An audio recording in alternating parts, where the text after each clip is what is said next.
I'm sat here with Matt from Questioning Sense. And we have the perfect rainbow in front of us, don't we? Look at the colours.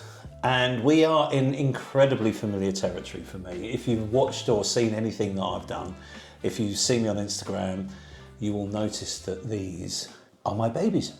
They're my... Your forte.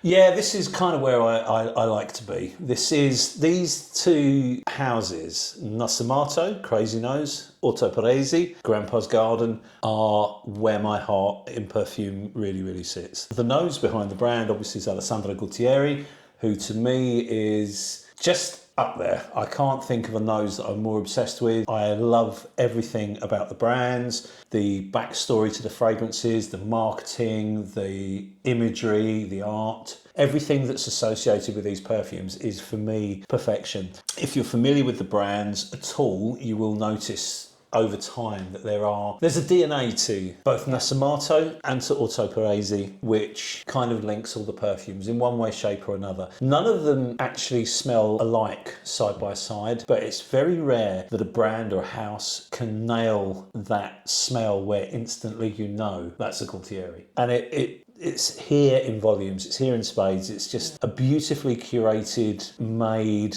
presented perfume collection. Like everybody, we love to enjoy a perfume that we like to smell great, we like the smell of. But I think what Guttieri does to perfection, and not a lot of people can do this, is he can make a risque perfume that's artistic, that's creative, but is incredibly wearable. You know, we can all go and buy a £500-600 bottle with oud in it that's going to be repugnant to 90% of the people that you're going to come into contact with. But within this magical pile of bottles are the most complimented perfumes I've ever worn, the most adored perfumes that I own. And there's something magic here for me, and I adore these houses, these brands with all my heart. This is me bearing everything on a video with Sam, talking about my favourite thing in the world, apart from family. Thank you. You're welcome. And we appreciate this a lot, Matt. We really do. Thank you for opening up. You're welcome. Your collection to us. And where would you like to start? Shall we do Orto Parisi first? If we start with Orto Parisi, and for the purposes of the video, we're using Orto Parisi blotters. So if you've ever been to any of the department stores when you try a fragrance, these are what they'll be spraying it on. Or sometimes they use a little handkerchief. Are they all different? Their batches are different, but be careful because a couple of them are a bit risque. Naughty. Yeah, so there's stuff that might get us into trouble. So we will try to avoid using those ones. They're kind of like Orto Parisi tarot cards. Yeah, so you have the Orto Parisi logo on this one. On this one you have kind of like a weird What is that? A cinghiale in Italian. Yeah. Before we start, my pronunciation of all things Italian is nil point. So okay. Using French. So please don't. We're happy with that. Yeah, please don't write in and complain. Okay. Right, so we're going to start with the Ortos and then we'll work our way through to the Nasomattos. So we're going to start with Brutus, which I think is probably the most easily approachable from both brands. Okay. Even the noise that spray makes, it's all happy memories for me. You love everything about them. I do. I love this. I love this perfume. Brutus, who wasn't as appreciated as Caesar. No, definitely not. Et tu, Brutus? See, a bit Latin there. Yeah, that was really nice. It's gorgeous. Yeah. It's so great. It's my spring perfume, that is. So if you follow me on Instagram, when spring starts, you're going to see a lot of Brutus. This is, for me, the perfect dose of, the perfect line of, like, veering on boozy. Oh, okay, yeah, I see what you mean. So there's, like, hints of booze, but yeah. For me, this is just a joy. There's a lot of citrus that's been smashed in to this, with patchouli, with the musks, with the light sweet woods, slight hint of booze. There's, because the other thing with Guttieri that I really appreciate is he never publishes notes. So he doesn't care. He doesn't want you to know what's in the perfume. He wants you to explore the perfume, come to your own conclusions, have your own adventures with it, which is so refreshing. It should always be that way. Yeah, without a doubt. I wish other brands had more confidence to do this. We don't need to know what's in that. I mean, you can describe this as a fresh citrusy patchouli, which it is. There's a lot of musk, which is a common theme. The thing with musks, especially in perfumery, is not everyone can smell every musk. So you'll find that a perfumer will put a layer of different musks in the hopes that one will get through, kind of thing. And what Alessandro has done is he's nailed it. So this kind of repertoire of musks repeats. For some reason, I've struck jackpot because that balance of musks that he uses reacts so well with my skin. So I get astronomical performance out of everything that he's made, and I'm pretty sure that's due to the musk and my skin chemistry working together. And Brutus is just, it's the epitome of that. It has a beautiful sweetness to it, but it's not overbearing. There's a cleanness underneath it. This smells like the perfect man. Yeah, it does. Yeah. It's a really heavily complimented perfume. Like the perfect, well-balanced. Yeah. Is emotional, but also strong. You know, like it's just that's perfect. where I kind of part ways with it at this point, because I'm absolutely none of those things. But it's nice to kind of pretend I am by smelling of Brutus. It's also, you know, this is from the brand. It's their least best-selling perfume from the Orto Parisi collection, which surprises me. But I think that's probably because it's probably, or possibly, arguably the most delicate. It's tame as well. Yeah, it's very user-friendly. Compared to the others. It's almost designer-esque in its simplicity. But again, this is the problem when you're buying a perfume. You spray it on a blotter in a department store or whatever, and then you go on to the next one. Unless something crazy happens, it doesn't stand out. And my advice is always get it on skin and go away, have a coffee. I love this. Spend some time with it. And that's what I hoped the reaction would be, because Brutus is kind of a little bit of an unloved cousin to the It's rest an underdog. Very much so, but it punches way above its weight, and it's, I would argue, the most versatile perfume that Gaultieri's made. You know, you can wear this absolutely anywhere. It's not going to be, you know, it's not a problem child by any means. Okay, next up we have Bergamask. The ever popular Bergamask. So Bergamask is often mistakenly thought it's called Bergamask because it's bergamot and musk, which it is with other stuff, but it's not. It's an olfactory ode to a festival in Bergamo in Italy, where people will Bergamo, yeah. See, almost did it then. Where people will dance with masks on, sometimes naked, sometimes not, in the bergamot groves, and they'll get hot and sweaty and aroused, and it all gets a bit steamy, and that's what this is about. So this is effectively a sheeplet, but it's Gaultieri wanted to capture that magic of that festival with the smell of, you know, the air, the whole thing, everything good and everything bad. So the sweat, the erotic kind of charged atmosphere. Obviously the bergamot, obviously the musks, and this is what he's done. And this is 100% my most complimented fragrance of all time. Nothing can come close to it, literally miles ahead. It's also my most worn perfume, so you know I'm on probably bottle number 6 or 7. I was going to ask, how many bottles have you been through? At least a bottle a year, at least. A bottle a year. That's pretty good considering more. your collection. Bergamask. Yeah.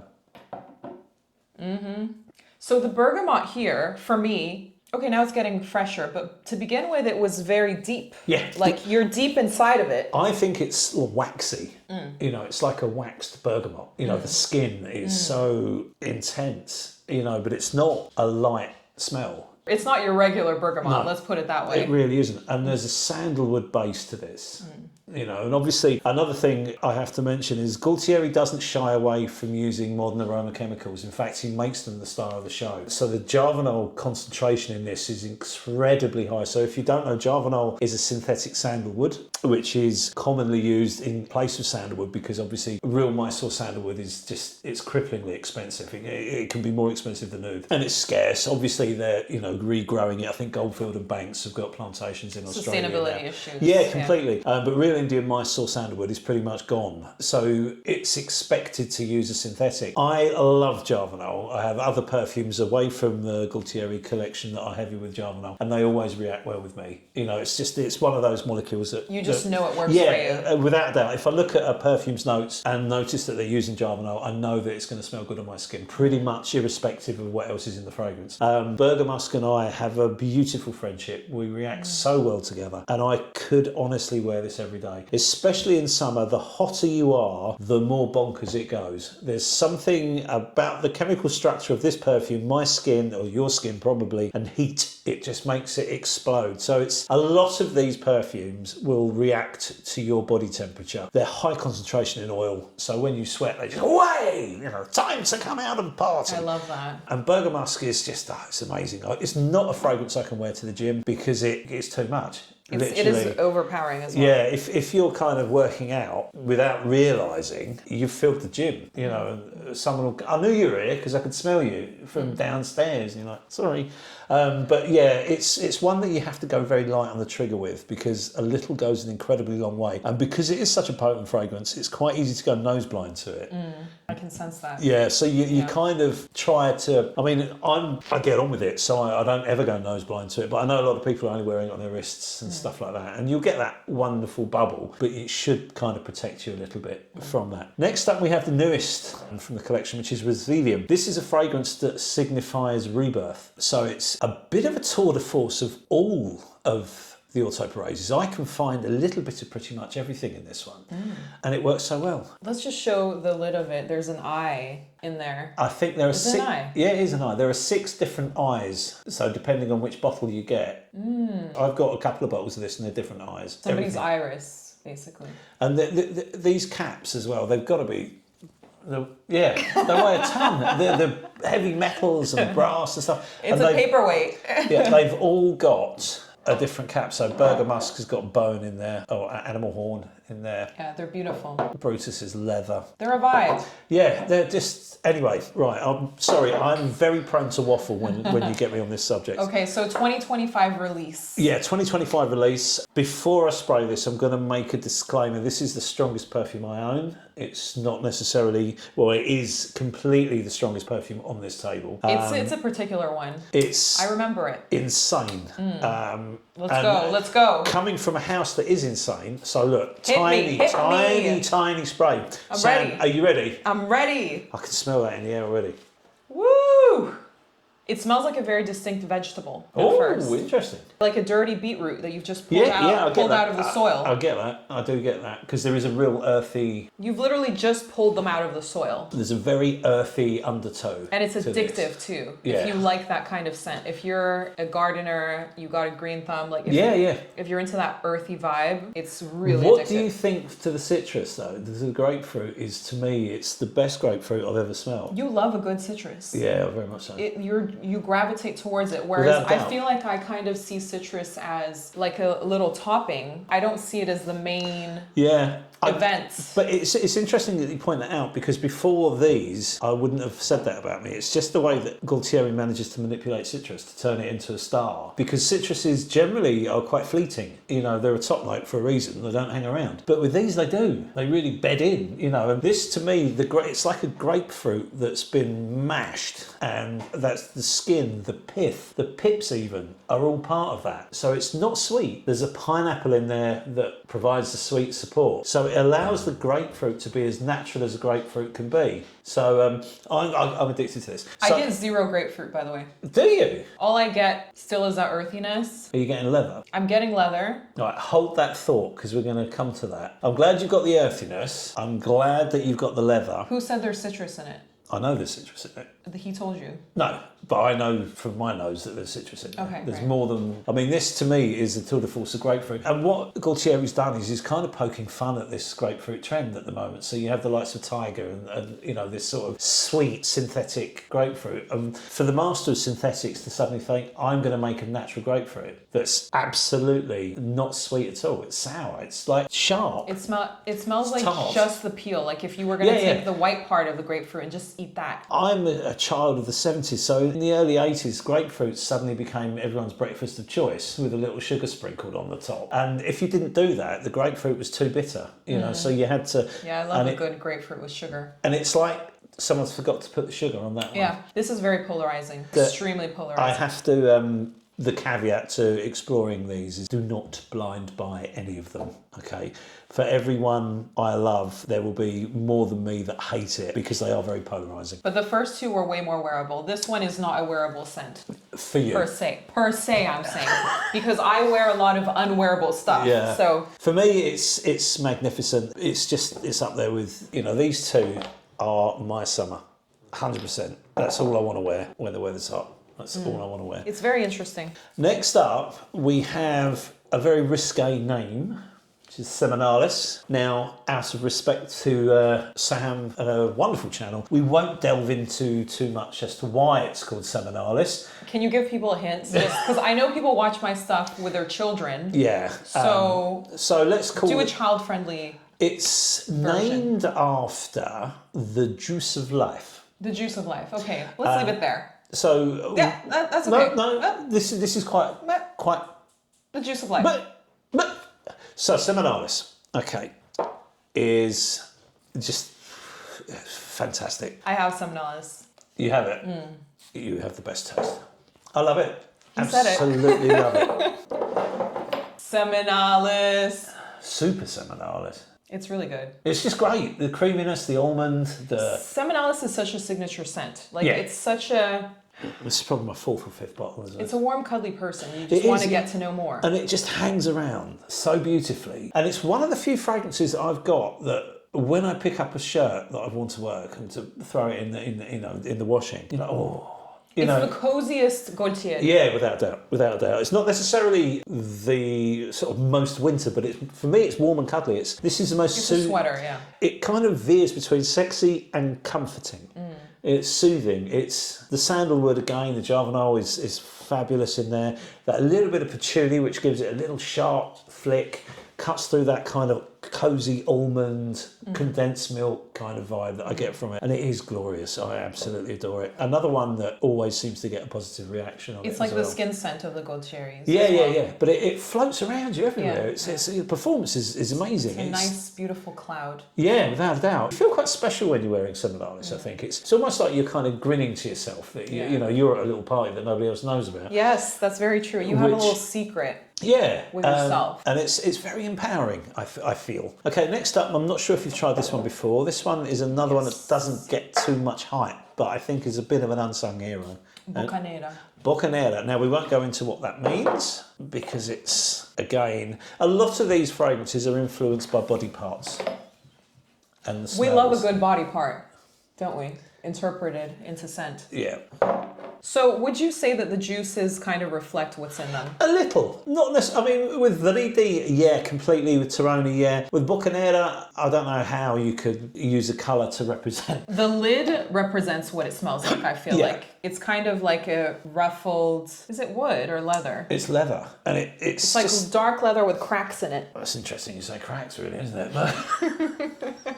It's just that, for me, it's a masterpiece. There's this chili, there's the ginger, chocolate, but it's more like cacao. It's like a powdery... It's not like a chocolate bar, is it? You don't get sort of sweet milk chocolate from it. You don't want to eat this. No, you really don't. No, it's a bit of a trap waiting for you if you did. It's a Venus flytrap. Yeah. You get closer. Very much so. It's incredible, though. It's just...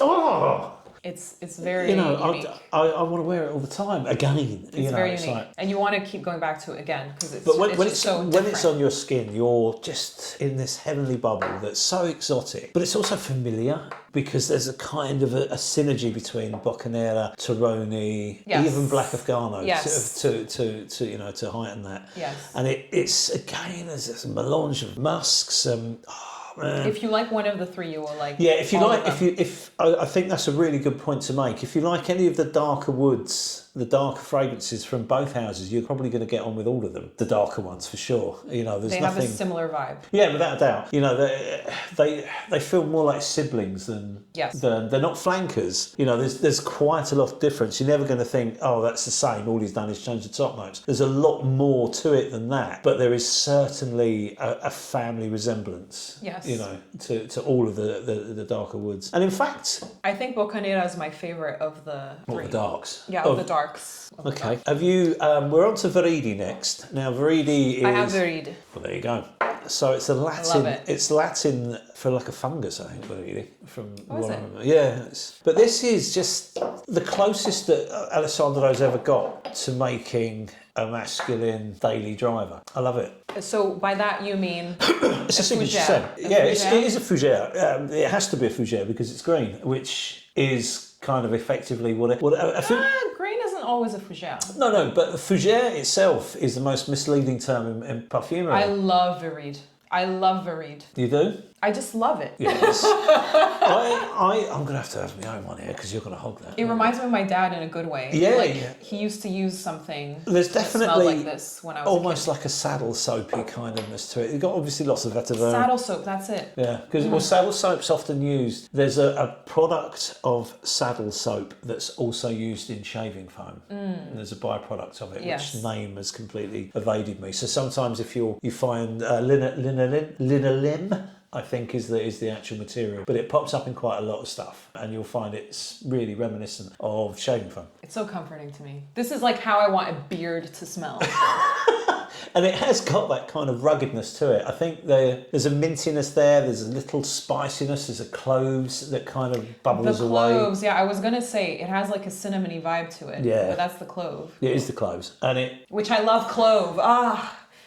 He's nailed it with this. if you've ever smelled sort of first release of Amouage's Bracken Man, they're quite similar. But I'm happy to say that Viride came out way before. So good. Yeah, it's just that's genius perfume. And I love the colour. Okay, and that leads us on to Stercus, which I will let you look up what Stercus actually means, because it's not for family entertainment. But this, to me, is Gaultieri really showing his sense of humour with the perfume.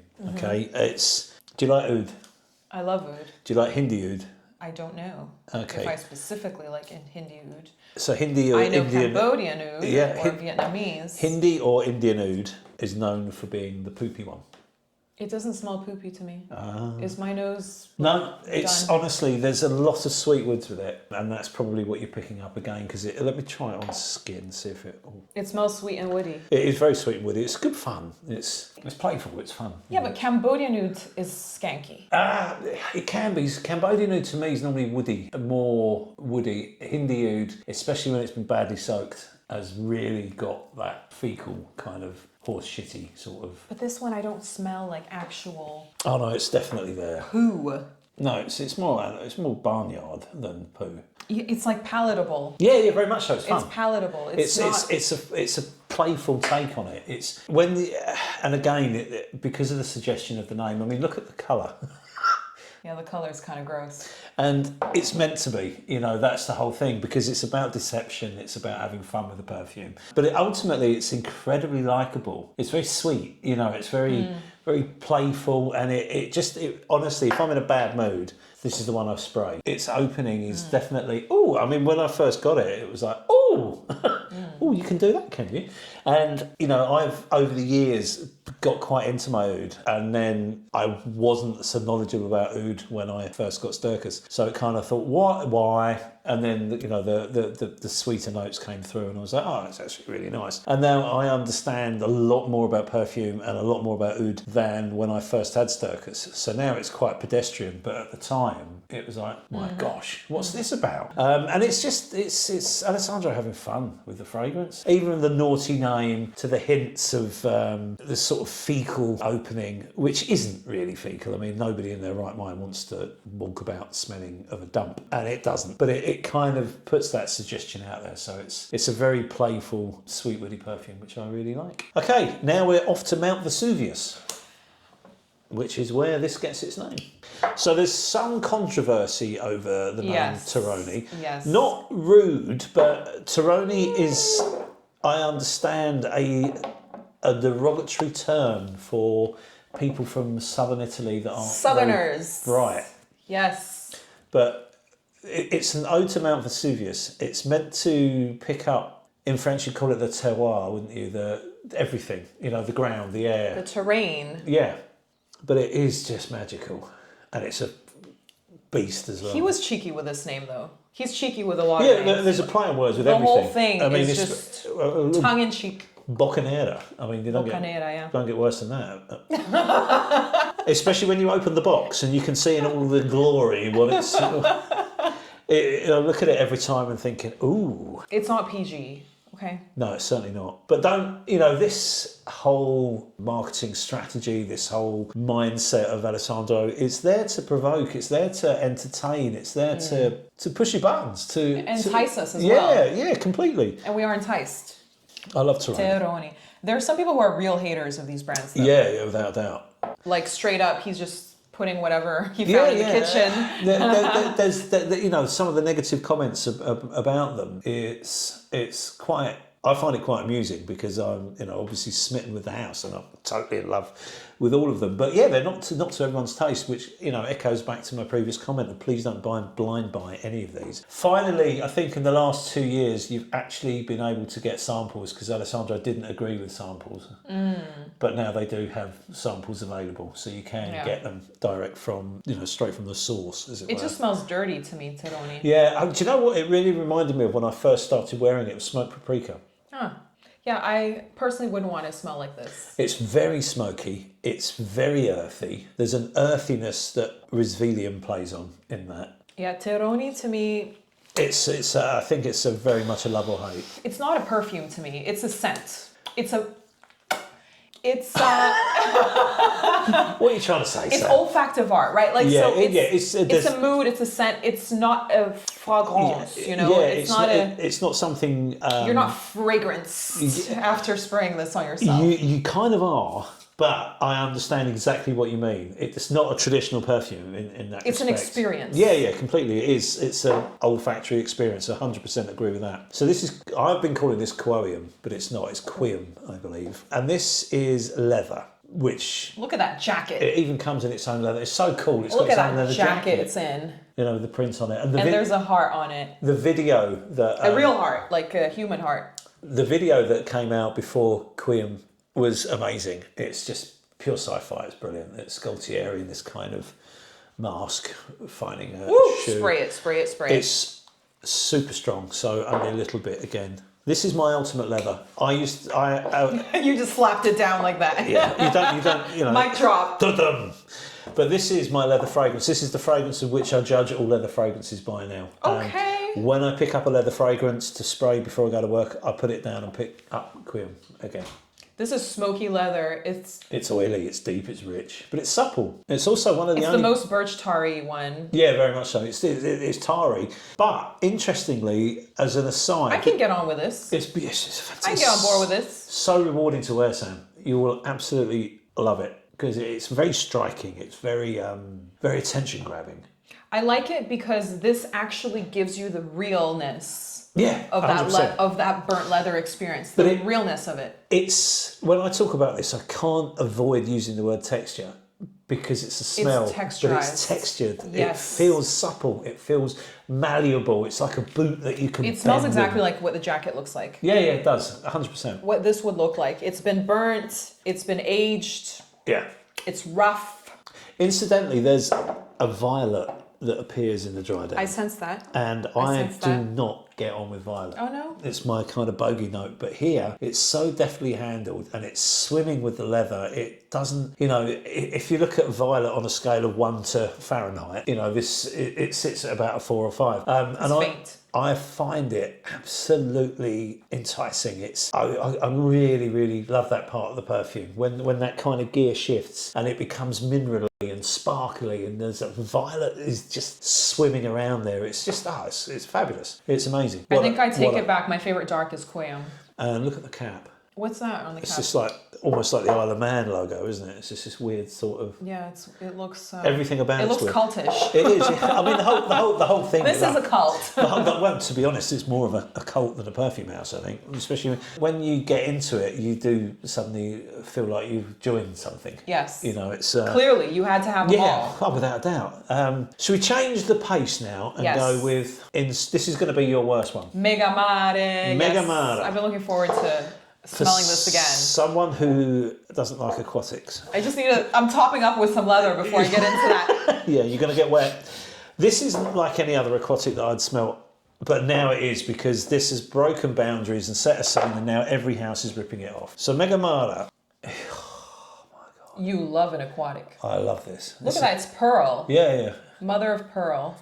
And this is the final boss of aquatics. This is the final for you. This is the best aquatic I've ever smelt. Drop it. Boom! Catching it.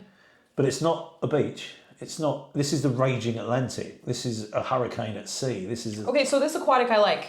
Yeah. Why? Because it actually smells like the sea. It does. I've actually got upstairs some of the water that this was modelled on.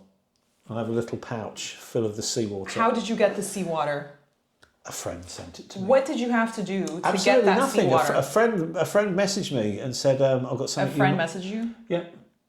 In this country as well, I wasn't from Italy, and said, look, I've got something that you might like. And I gave him my address, and it apparently was sent out with a handful of samples when Megamare was released. So it's a little sealable bag which you can never open because you'll lose the water, but it has the seawater from which Megamare was born. Okay, so my pet peeve with aquatics is when they smell like toilet wash and they don't smell like the sea, not even remotely. It says aqua this, aqua that. I get that. It's like a discount Aquaman, right? The Alibaba version of Aquaman. But I think for me, when I was a young thruster in the sort of like early 90s, there's this, I'm going to have to use some puns here, there's this wash of these aquatic perfumes that were all a bit wishy-washy. You know, they were kind of, bizarrely, I've kind of gone back to liking that sort of fragrance at the time, but at the time I didn't. So I kind of veered away from aquatics. Then Megamare came along and punched me in the face and said, oi, I'm an aquatic. It's a true aquatic. And I would recommend this as an aquatic. I think you're never going to get a better representation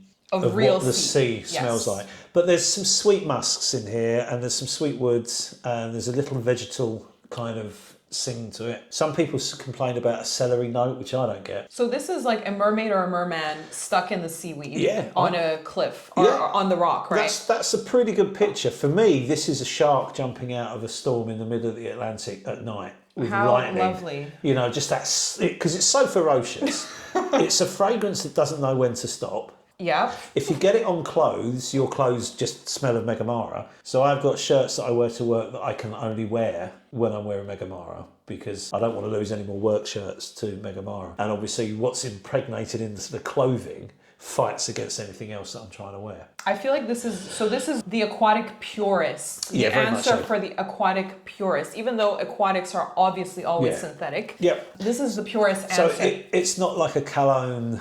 It's not cologne. No, it's not like, you know, or Hedione. I think it's got some Hedione in it, but it's not pussyfooting around. This is the sea smashing against the coast. You know, it's raging. It's tempest is the word I've been trying to find of a perfume, and it's wonderful for it. It's brutal. If you wear this on a hot day, it will explode. The sillage is insane and it just goes everywhere. In normal wear, it's incredibly long lasting, but it sits quite close to the skin. But get hot, and it's, you know, it's Krakatoa. And the sea has arrived. Yeah, very much so. Your doorstep. Your sea walls have been breached because of this crashing sea that's just pounded through everything. Fabulous collection. Poseidon. You are, with trident and beard. Proper beard, not like this thing. So there we have the Orto Parisi collection. I don't know when there's another one coming, because Risvelium was obviously released last year. Came in April because I took it with me to Vietnam, and we left in April, so it arrived like a day before we went. So yeah, all are fantastic, but please try them first. Okay, so we're ready to go through Matt's collection of Nasomatto. Crazy nose. This collection came before Orto Parisi, you know? Yeah, some of them did. So obviously this collection has grown over the years. So this is what he's famous for. That's what made... Yeah, Gualtieri announced famous. himself. So Alessandro Gualtieri, often referred to as the nose, crazy nose, and then obviously Orto Parisi kind of arrived. If you watch the documentary The Nose Finding Blamage, you will see all that. And if have got any kind of interest in perfume or Gualtieri, I strongly recommend you watch the documentary, because it's a fantastic insight to the man. Really, really good. But it's interesting because there's a couple of things that happen in the documentary he's talking about that you can see where the seeds of Orto Parisi have come from. But yeah, the Nasomatto collection came first. He's a storyteller, isn't he? And his stories must be told.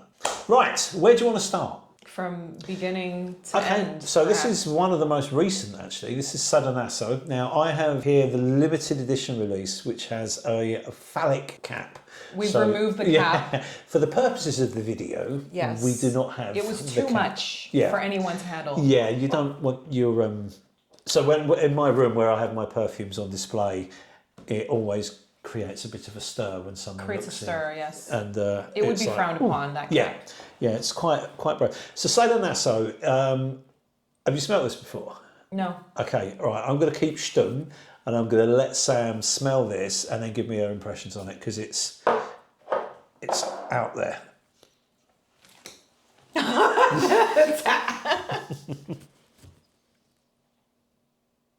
Okay, it's not as bad as I thought it would be. It smells like sweet petrol. You get honey? It's very, very sweet. That is sweet. not what I expected at all. It's good, isn't it?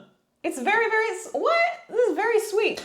There's, again, though, there's a couple of weird things with this, because it's honey. Some people... it's a very niche honey. Yeah, it is a very, very niche honey. It's musky. It's musky. Some people have compared it to stuff that's kind of not gone where it should and ended up on clothing or stuff like that. Like wee. No, I don't get that. Because honey can do that. So it's just how people interpret it. Some people think it smells a bit like old wee. I don't. I get this vibrant coffee and honey and I get hay. lavender. I get the hay in there. Yeah, very much so. There's a vegetal undertone to it. That is not as scary as I thought it would be. It's not. It's really sophisticated. It's incredibly smooth. And it's beautiful in the dry down. It's just... It's glorious. Just ignore the cap, guys, and try it. Yeah, I mean, that cap's not available anymore anyway. So the cap now is like this one, but black.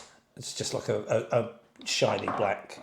So this is raw honey out in the wild. Yeah, yeah. It's not your sweet little... No, it's... Sweeten your tea honey. Yeah, it's deep. It's rich. It's incredible. It's animalic. Incredibly intense. Yeah, and of course it's animalic. There's a beautiful... Lovely. Bite to it. Yeah, there's a I think it's a really racy perfume. It's a racy perfume. And I think it's all the better for it.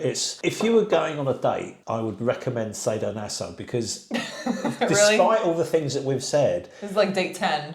No, this is a confidence boost. This is a really racy perfume, and it's just almost magical. But Matt, clearly you're married, Matt. Yeah, very much so. But this would not fly. I also think that it's difficult because we're judging basically the opening. You're not, by the time you got to your date, the craziness of the opening will have gone, and you'll have this really sexy kind of lavender that sort of hangs around. Okay.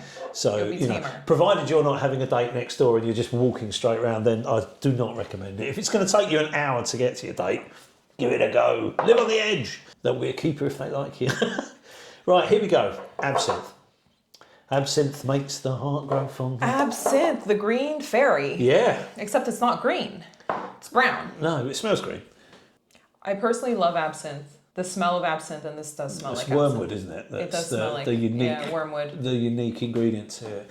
I don't feel that need to cut my ear off though when I'm wearing it, which is nice, because I've got quite big ears and there'll be a lot of blood. So this is very earthy, but it's a light earthy. It's not like whereas with the darker fragrances, you're brought down like you're in your coffin and you're 6 feet under. These two are kind of like cousins. This is like super up on the surface earthy. Yeah. Wearable. It's an uplifting earthy. If you could imagine the wind blowing through tall grass. That's what I get from absinthe, but with a sweetness to it, because it is quite sweet. But the grass for me here isn't green at all. It's more in the roots.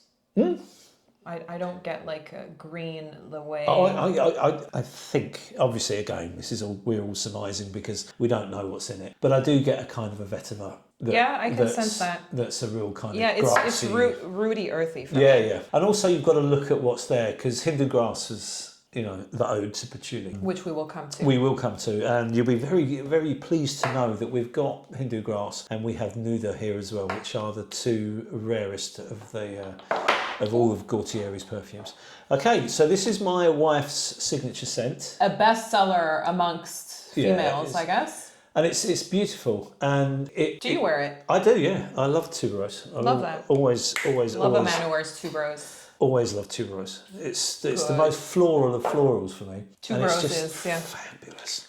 Tuberose is the test of when somebody says they like florals, hand them a tuberose to try, and you'll figure out if they actually like florals. And if they say they like florals, you've got two choices. You can give them tuberose, or you can smash them in the face with a bunch of flowers, because the effect is the same. It's that warmth. It's heady. Yeah, it's really, really in your face, but it is such a great... It's such a lovely one. It's beautiful, and it's meant to sort of show off the strength of femininity, but in a beautiful way, because it is a very strong perfume. For me, the tuberose can often be, because it's so overpowering, it has a kind of sexual quality. Very much so, yeah. This to me is tuberose made more innocent, Yeah. made more fragile. But it's kind of like that sort of Virginian Bride kind of, which it kind of masks. It's a play, you know. It's not mature. It's a youthful, playful. It's very tempered with some light jasmine that just clicks it over. It's sweet. Yeah, and it's really alluring. When my wife wears this, the sillage that comes off, it's just fantastic, and it just smells so feminine but so lovely. And it's likable, very likable. Yeah, I think from a sort of a blokey bloke, which is probably a fair way of describing myself, I like the juxtaposition of wearing something very feminine when I'm doing quite a masculine job. I love that.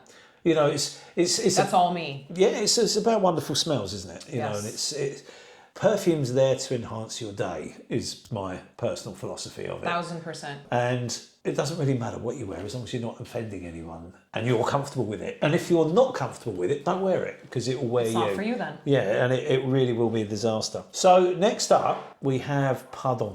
Now Pardon. Another green juice. My first Nasomatto. And up until recently, my number one Nasomatto. It's a very hyped Nasomatto. Yeah, it's just, oh God, it's beautiful. Why is this one hyped, Matt? Because it's unique, but familiar. A lot of people think it smells like Lidge. Lidge, you're going to have to clarify for those who don't know. It's a Guerlain fragrance. L'Instant de Guerlain. That's it. I don't think it does because there's an oud in here that takes it in a completely different direction. It's earthy, it's sophisticated, it's just, it's gorgeous. It's kind of, I reckon Pardon is what ultra glamorous people smell like. It's sophisticated, but it's got this, I don't know what I'm smelling. I remember the first time I tried it, I'd tried Black Afgano at the same time, which is very obvious. And Pardon, what am I supposed to be smelling? It's one of the more commercial ones, I would say. That's why it's hyped. It's wearable. It's incredibly wearable, but I think what it does is it skirts wearability with creativity, and it plays in both parks because it's incredibly creative. You can't just say, "Oh, this smells of," because it doesn't smell of anything that is natural. You're not picking out one material. It smells like a perfume. It's a harmony, but it's trying to discern. I mean, obviously you'll pick up on the patchouli there, and maybe the oud if you're into oud, but it's crazy, isn't it? For me, you could take out these two and they would pair as the most commercially more. Like, you could take them out. Viride? No, I don't find that commercial at all. Like, this would be the female, if we're talking mass market, the feminine one you would recommend, the male one you could recommend, and that's probably what you're seeing all around YouTube as well. Yeah. Like, that's what would be... They're the most commercial. This is the happy couple. Yeah. That's just the profile of what you would want within that. And so I guess you would need that in a collection that's going to be marketable. Yeah, very much so.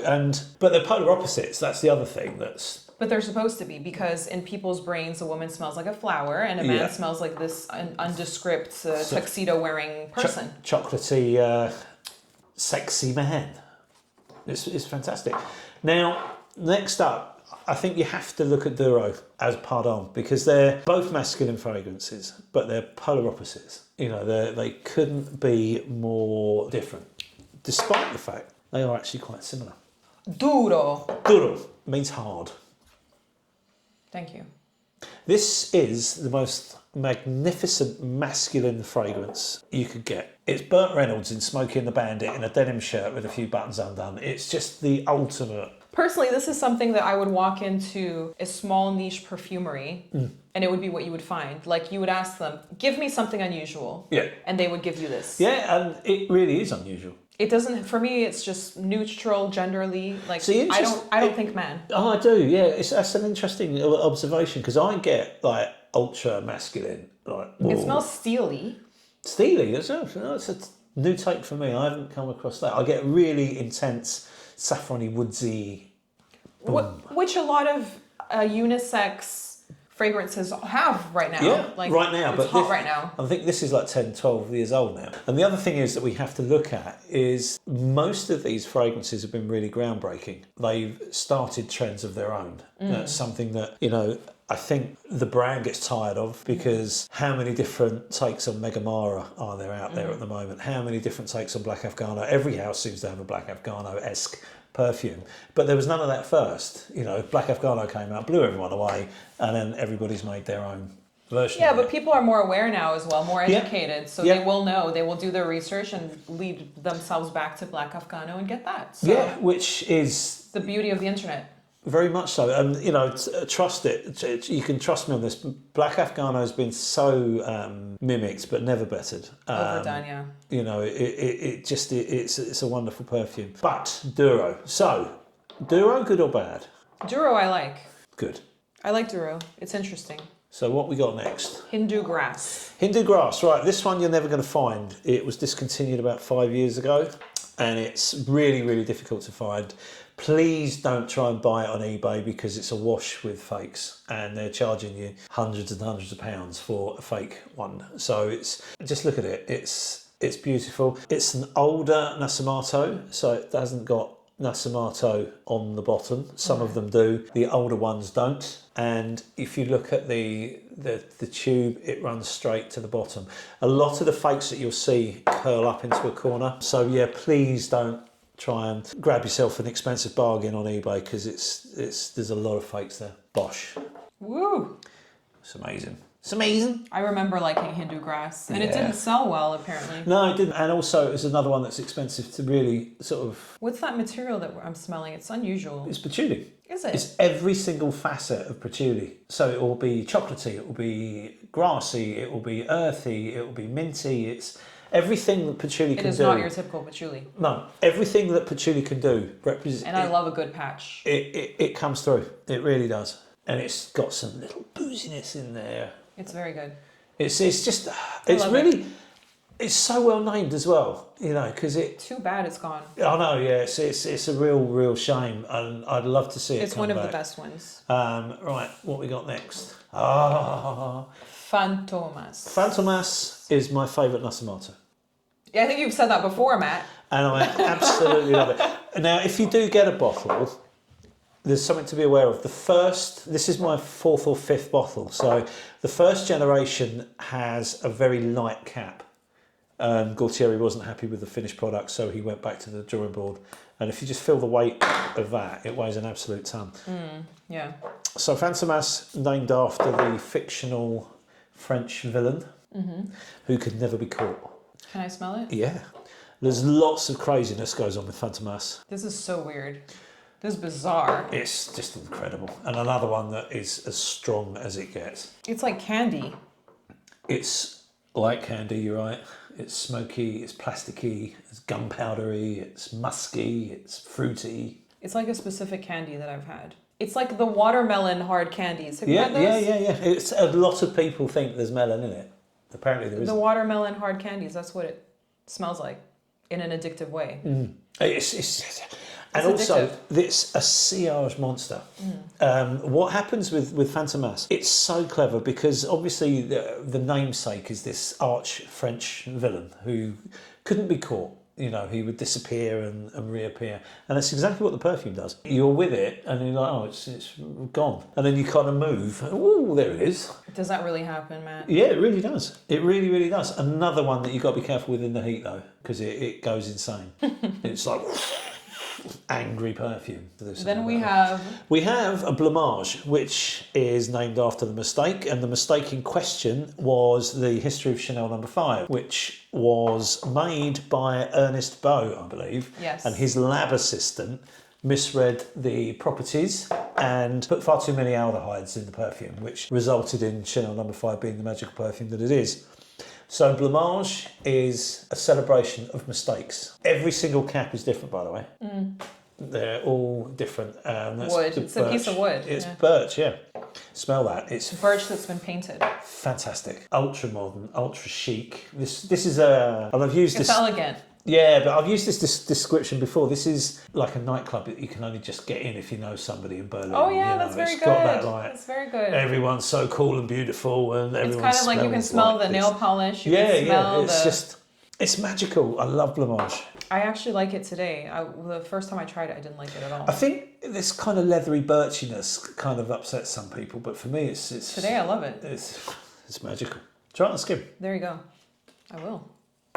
and you'll absolutely be when you're driving home later, you'll be thinking, what's that magical smell? What is that magic? Okay, here we go. Super special. If you like jasmine, you need to smell Nuda. Now, this is the hardest to come by of all of the Nasomatos. It had a very short shelf life. It was discontinued pretty quickly after release, and it's incredibly hard to find and incredibly expensive if you do find it. But this is Gaultier's Ode to Jasmine. Love jasmine. And this is like with Hindu grass, this is every facet of jasmine you're ever going to find. It's intense, it's hot, it's warm, it's amazing. It's heated up jasmine.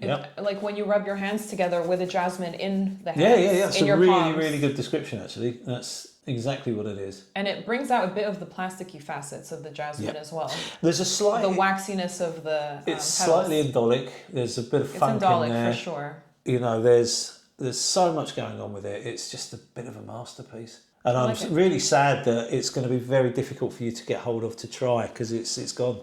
It had to be mentioned though. Some people have the oil of it, so you might get lucky with that and get the oil, but again, be careful of fakes. It's very good. Baraonda. Whiskey and ambrette. Another hyped one. And rose. In the community. Best boozy fragrance. Best boozy. It is straight up booze. This is like you. I'm not even smelling it yet.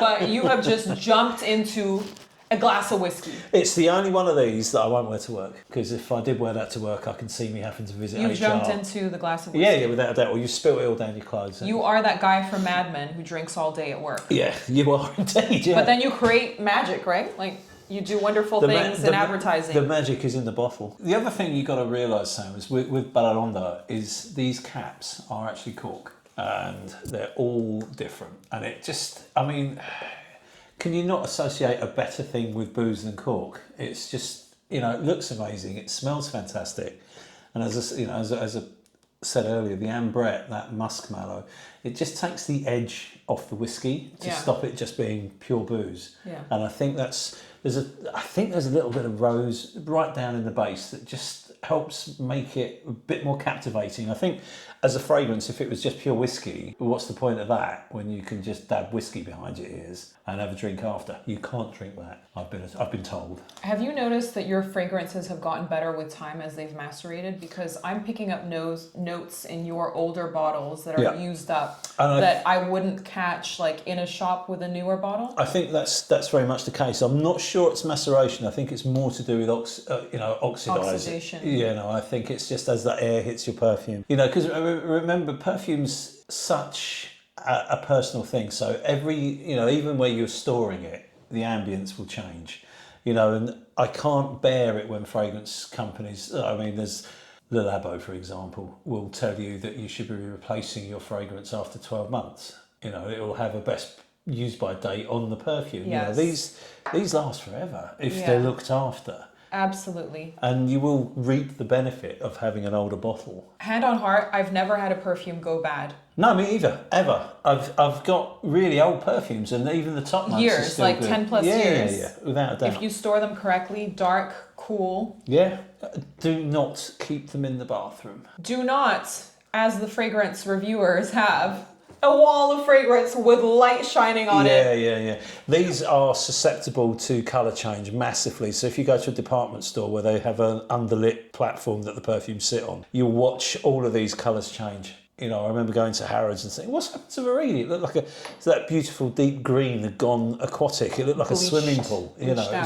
it was just awful. So look after them. You pay money for them. You love them, cherish them, and treat them like an ornament. But, you know, out of sunlight. Absolutely. Protected. And ultimately in a box if you can. I mean, I don't, but you've seen where my perfumes are kept. There's no natural light hits them, so we're okay. So the rose in Baraonda, now that you mention it, has come forward a lot for me. Yep. Beautifully, like magnificently, wondrously. I think there's nothing more uplifting than a floral accord. Like to the point where now I want to wear Baraonda, where I didn't want to before. So again, your older bottle is just more sumptuous. Yeah. And yours will go the same, provided you don't cane it and rinse it within the first couple of weeks, which is easy to do with these because they're very strong perfumes, but they're only 30ml. So you only need one spray, you only need two. It's never worked for me. I seem to spray the same amount regardless of what strength it is. But be aware though, with the Nasomatos, they are only 30ml perfumes and you can burn through them quite quickly. But they're called extrait de parfum. They are, but even if you're still... They're not extrait. Some of them are. Some of them are, but... Most of them are. Some of them perform better than others.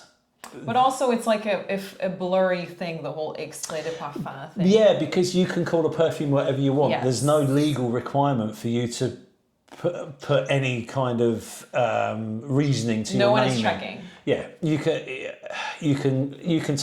make an EDT and sell it as an extrait, and no one can do anything about it. In my opinion, this doesn't feel like an extrait. No, until you get to Fantomas and Nudiflorum. Some of them, yes, but a lot of these, no. Which is how your wife has gone through so many of these. Yeah, without a doubt. If we look at Black Afgano, for example, look at that. Cult favorite. Yeah, this is Nasomato in some respects. This is the kind of like the fragrance that everyone thinks of. And that's because of the note of hashish, which became quite infamous. But this is burnt wood. Again, every single cap. Personally, I've been on the hater board with Black Afgano. I never found it appealing. I love it. I always felt like people who were new to fragrances, if they wanted something out there, they would try Black Afgano, and then they felt like they were part of the the niche crowd. The insider crowd, so it was for me kind of like there was something about that I didn't like. I get that. But objectively, let's smell. We're being objective. Yeah. Close your eyes. I'm going to take you on a journey through the streets of Amsterdam. It doesn't smell good to me. It's not for you, is it? I love dark It's sweet not woods. For me. I love dark sweet woods. I don't like Black Afgano. That's interesting. Maybe because there's coffee in there. How do you normally get on with For me, it smells like you didn't shower. Like it's... And not in the good way, because I love an animalic, I love a musk. Yeah. Like for me, it's just not a good... So more dirty fragrance. man than rugged man. It's just dirty for no reason. Wow. Now that has taken me aback a bit. I'm sorry. It's rocked me to the core of my I mean, I know Bergamask t-shirt. some people will watch this and be like, yeah, whatever. But everyone's entitled to their opinion. Yeah, and absolutely, Sam, absolutely. And, these are the sort of comments that may come back to haunt you in years to come when you're... Never, because how long has this existed? I've tried it when it came out. I think it's 2012, like ages ago. Maybe even And older. I was a freakhead in 2012, people. So it just won't ever... I don't think I'll ever come around. I adore it. So we're going to have to say... No, respect to that. Yeah, no, of course.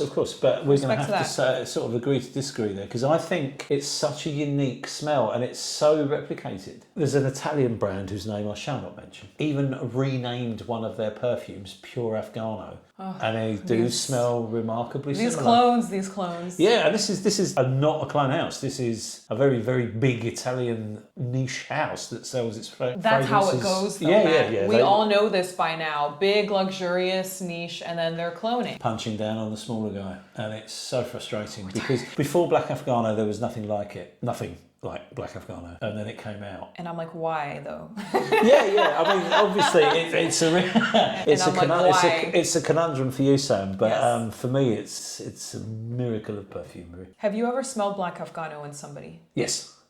Out and about? Yes. And you thought, wow, this is amazing. This is not a stranger to me either. This is one of my son's godmothers. She bought an oil.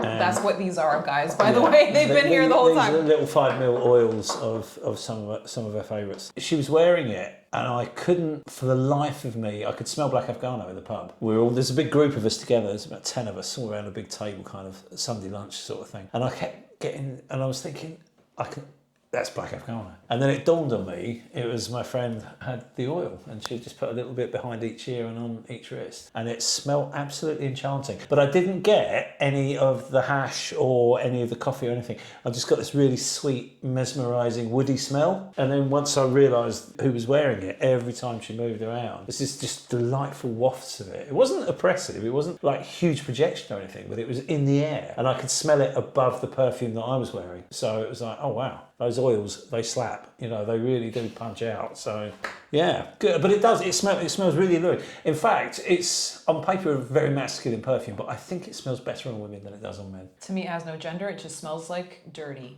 Okay, so there we have dirty. Does Afgano. dirty have a gender? I think anyone. No, I think anyone can neglect can neglect themselves. Their hygiene, yes. Yeah.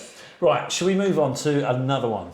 Nudiflorum. Prior to the arrival of Fantomas, this was my number one. Really? Yeah, really. Okay. I love this fragrance, and it's also possibly the most potent of the Nasomatos. You say that with each one. Yeah, no, I mean, in terms of potency, it's Fantomas and Nudiflorum for these guys. But this is just, it's gorgeous.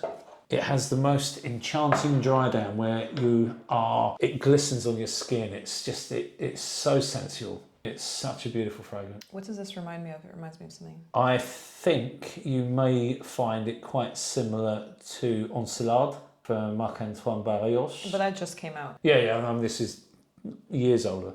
No, I like this more than Oh, me Encelade. too. I got rid of my Encelade actually because every time I wore it, I thought, I wish I was wearing Nudiflorum. Yeah. That's the true story. Would you say it's a linden blossom then? No, I think it's a burnt rhubarb. It's burnt for sure. It's a scorched rhubarb. The brand themselves, when I speak to them, will call this a floral leather. And I think you have a sort of a scorchy rhubarb, dried earth with leather and musks. And there's a kind of like a hay-like vetiver. It almost reminds, not potpourri, but if you had a bunch of flowers and just let them go dry, that's what this reminds me of.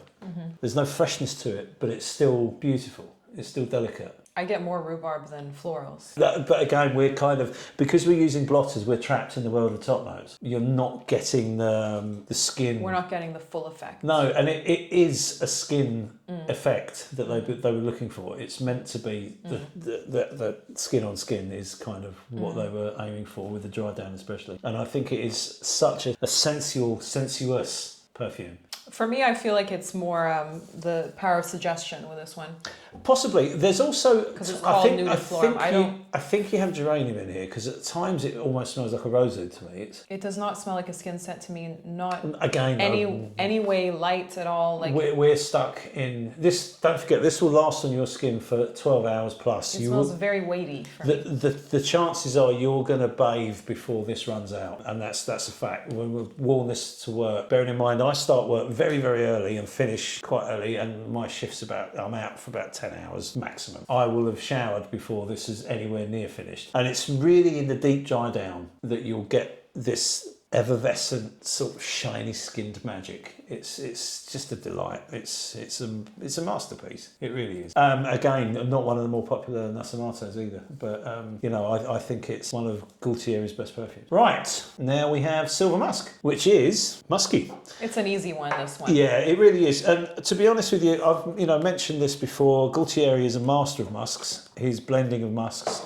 is fantastic, and this showcases that. This is fresh. This is pressed linen. This is extremely good hot weather perfume. Very modern, very classic at the same time. It's just a clean musk. It is. I think there's a bit more to it. I think there's some kind of... I know that I've worn this a couple of times on skin, and after like 3 hours, I was like, whoa, like hooked, you know? And it took like that 3 hour mark. Yeah, but it's another great one for a hot day because to me... I know we're going to sort of open up the big book of cliches and standing on top of a mountain, fresh air and all that. I get all of that from that. This is like musk if it were pressed paper to me. I can get that sort of kind of clean papyrus type. Not a scroll or old papyrus, but just straight. Very thin. Yeah, almost sort of barely opaque, kind of gossamer-like sort of. But it's another one that's, well, they all are, but they're very, very addictive. So to me, this is like a surprising one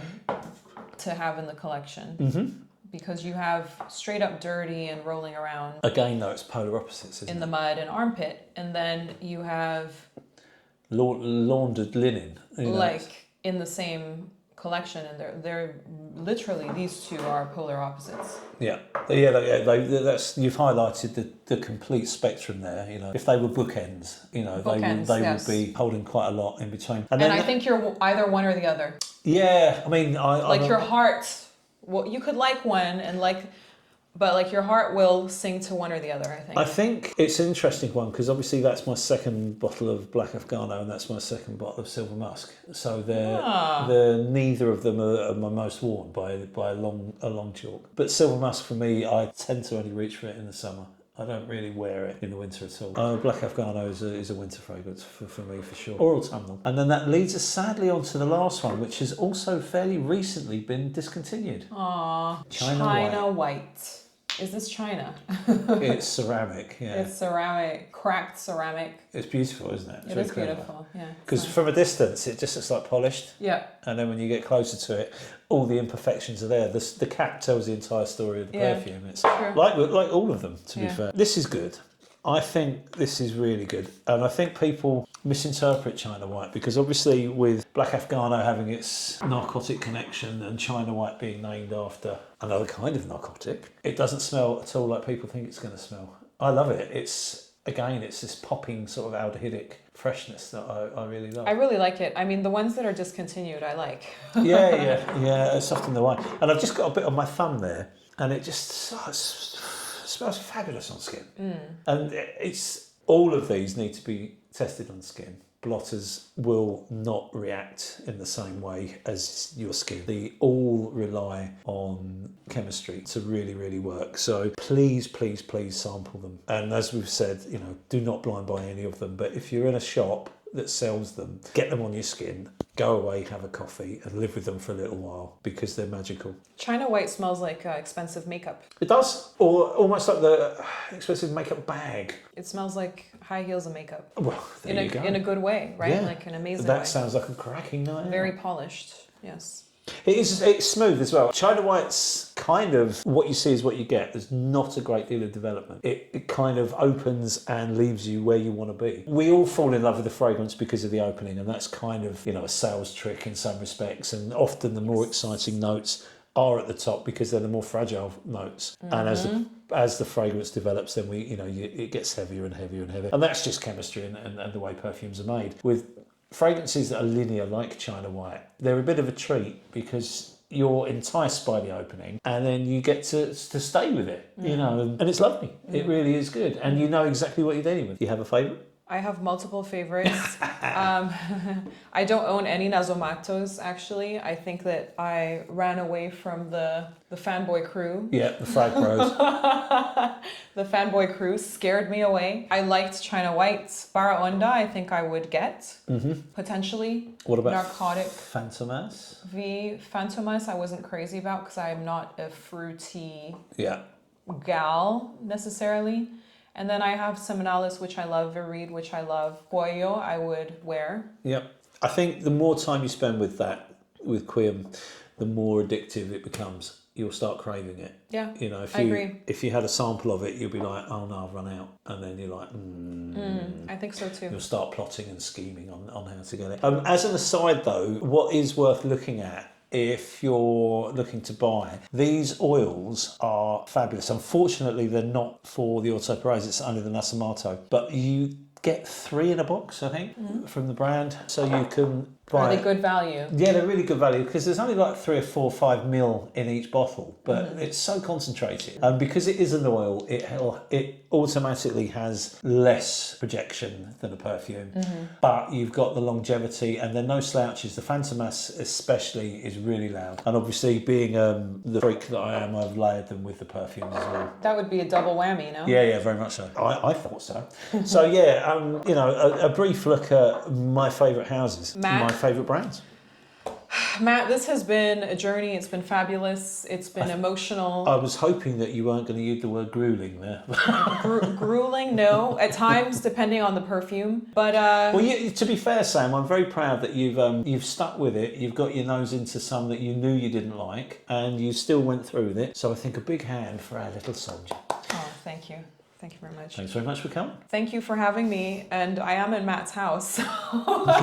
Thank you for having me in your home and sharing and opening up. I know that a fragrance collection is something very personal. Very much so, yeah. Very, we care about our perfumes over here. Yeah, we do. We live for them. We dust them, we kiss them goodnight. Yeah, I think some of them could be dusted a little better. Yeah, we'll ignore that for now. But Don't thank judge you. me. Yeah. You're more than welcome. Thank you very much for your time, Sam.